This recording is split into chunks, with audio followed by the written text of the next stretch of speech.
Welcome to the 10-Minute Life Coaching Program. My name is Jay Cleveland Payne. I train people for improved personal and professional development, offering my assistance for those ready to develop their goals into tangible, focused, and achievable plans of action. And this podcast is just one tool I use to complete this mission. Now, how does this podcast work? Just like any other podcast, you just sit back and listen. You get a life lesson, a personal development lesson, if you will, that you can take along with you and just implement right now. And you can do that because it's short. In 10 minutes time, you'll get that lesson and be ready to go with tips for you to implement into your life at this moment, or at least 10 minutes from this moment. And if you hear a message or we give you a lesson that's basically a rehash of something you've already tried, something you've done before, something you're doing right now that didn't seem to work out so well or isn't quite working out as well as you'd like it to, well, what it is reinforcement that we have a good idea right here. You have a good idea going on. You just need a little bit of extra time and maybe some tweaking to make it work out. For more information on one-on-one work, and maybe I can help you tweak those things, check out the website, 10minutelifecoach.com. If my count is correct and we stay on track, sometimes we flip-flop some of the episodes after they get in production in the can, if you will. This should be episode 120 of the 10-Minute Life Coach. That means we've gone through a full 100, that's a big milestone number, a full 50, a big milestone number, and we're on our way, although getting 30 more to another 150 seems like a long time. It is kind of a long haul to get to the next big, more or less milestone. And we're grateful to be able to do that, especially since this milestone had a nice 4-year gap in between getting to the first 50, which was amazing getting that far in the first place, and then getting back on track and into the podcasting and personal development game in this sense. Now, the trouble with that is it's a long way to get to a certain number. 150 of anything is quite a bit of things, so it takes a while to get there. And when you're going week by week, it takes literally a full year to get each 50 in. So thinking about going forward from one point in time to another and where you will be, 50 weeks from now to get something in is a tough road to hoe. Now, this has been a labor of love and more of a passion for quite some time. So I get some enjoyment from coming into the studio or working from the home studio now at most times to make these things happen. I actually enjoy the editing process, the research process, and getting the ideas for the stories and for the lessons we do in this podcast and my other podcast. But it does take a lot of work. It does take a lot of time. And as I said, getting to that milestone when you don't know exactly where you'll be that milestone time, 50 episodes from now, is kind of long and tedious and sometimes really boring and rough. So the biggest issue I have in keeping this thing going is the motivation. Why do I do this?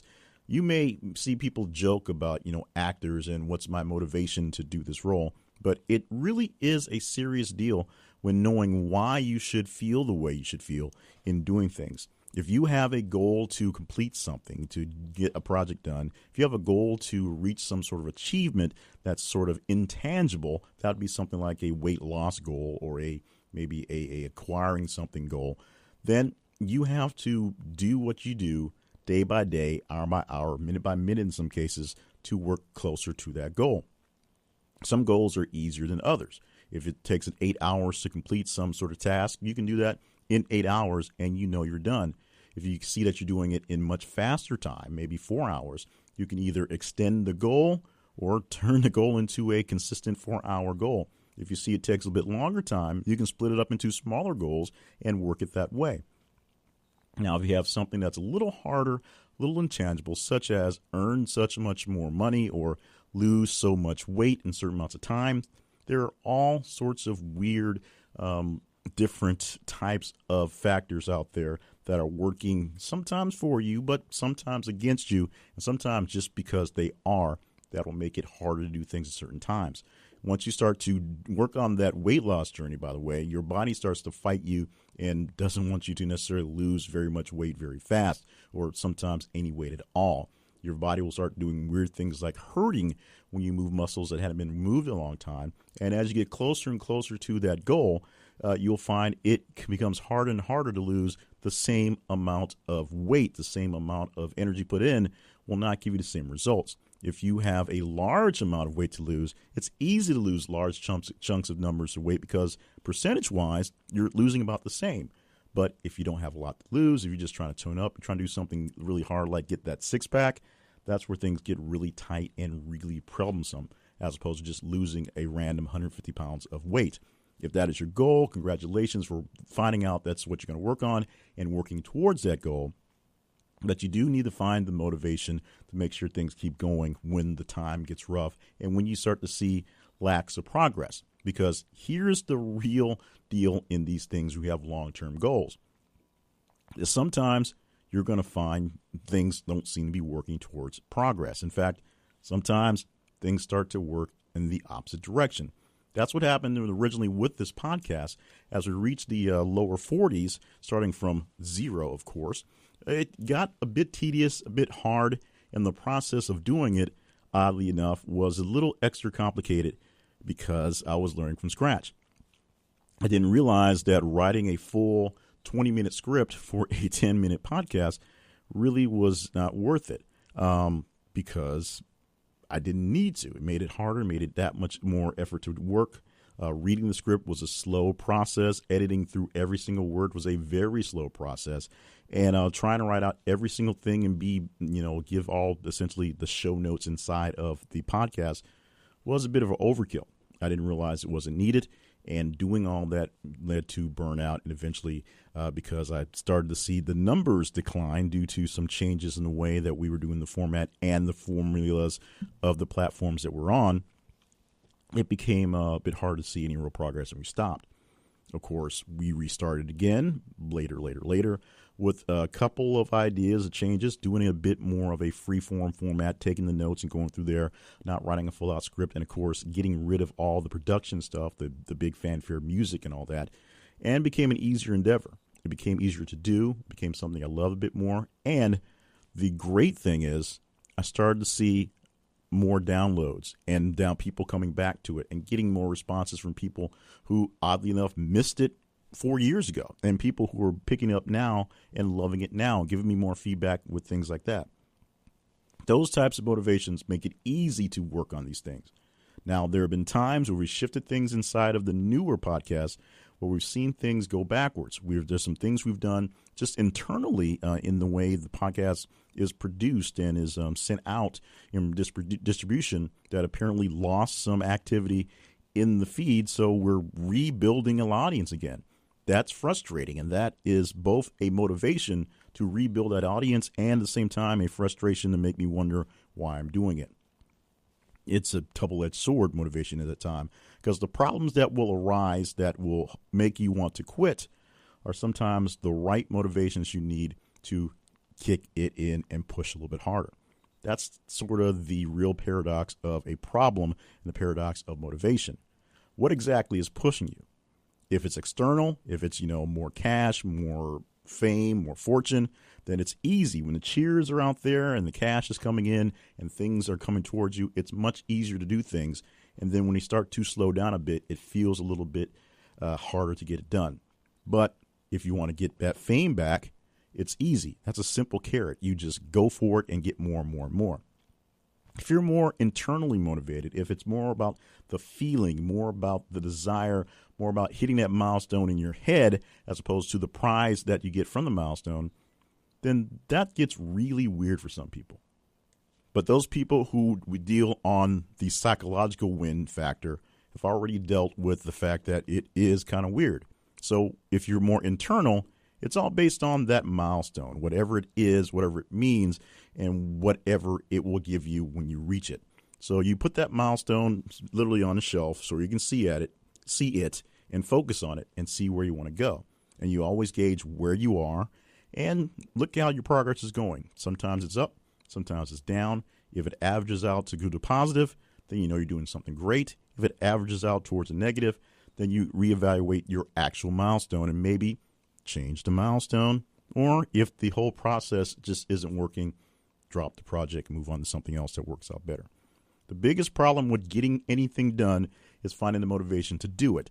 Internal, external, good stuff, inside stuff, whatever it is, you've got to figure out how your motivation works. That's the hard part.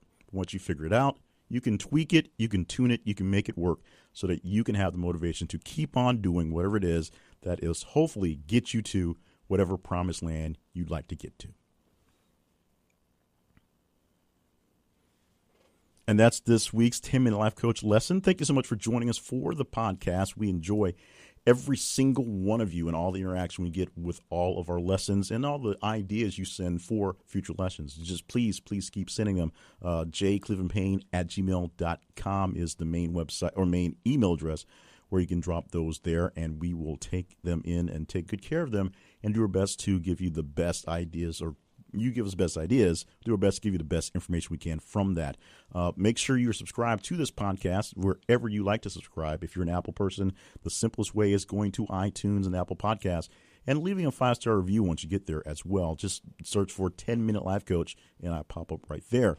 If you're not one of those, well, you search for 10-Minute Life Coach on various other platforms, including Spreaker, Stitcher, Google Play, and many others. There's a big list of where we are listed at the website, 10minutelifecoach.com. We're also on iHeartRadio. That's a big one as well. Lots of love from iHeartRadio. And also subscribe and make sure that you leave some ratings and reviews wherever it is there.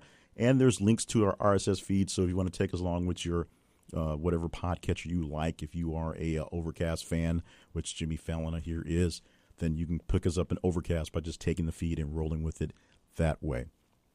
For more information about other projects I have going on, check out jclevelandpayne.net. And, of course, keep an eye out on the main website, 10minutelifecoach.com, for more information on what we are doing with the $10 Life Coach, which is live, as in you can pay me $10 a month. However, the what was actually in the back end is a little sparing right now. We're looking to put in a couple of early documents for accountability and things like that. We're going to grow this into an online community. We're trying not to use Facebook groups, although that seems to be the way things are going. We're trying to find a nice, economical, and simple to use form system that we can use inside. But I'm not really a big fan of the form systems and message board type stuff, to be honest. And Facebook groups are all the rage. Everybody's on there. So if you guys decide we should do it on Facebook, I can click a button and do that. That's pretty easy. But we're going to make a community group where everybody comes in. Everybody can see and meet, talk, chat with each other. People can, in turn, drop in their ideas, drop in their problems, drop in their frustrations, and we will, as a group, work it through. It won't be real coaching, at least not real focused coaching here, but it will be sort of a group, just a group community that will help encourage and offer accountability to those in there. And if I do have other coaching projects or coaching products that come out, you get a chance to see them all, I promise, and you'll see them for probably free, if not severely reduced prices. So that will be the main incentive of being a part of the $10 Life Coach. And it just helps keep the lights on and keeps things going for the main thing. Oh, by the way, you may have started to hear some advertisements in the podcast. That is by design, I guess. Our main platform that we distribute our podcasts on, called Spreaker, has opened up a platform for advertisings, for ad injections at the beginning and ends of the platforms, at the beginning and ends of the podcast. I've opted in. It is bringing in some revenue. I'm not balling by any choice, by any chance, but it's bringing in some revenue, which will help keep things going as well. So please, if you don't like the advertisements, let me know. We can switch them off. We can take them out of there if they are a distraction, but they're also helping to fund some of the things here with the project. So let me know if you like them, and stop by their sponsors. Let me know what you're hearing for sponsors so I know if they're the great ones. Sooner or later, they're going to let us pick and choose the sponsors themselves, and I want to know which ones that you like coming from the community. In the meantime, thank you so much for being a part of this community. Email me at jclevelandpayne@gmail.net for any other questions, and be back next week because you subscribed, right? You are already a subscriber. This is another week coming up, another great lesson from the 10-Minute Life Coach.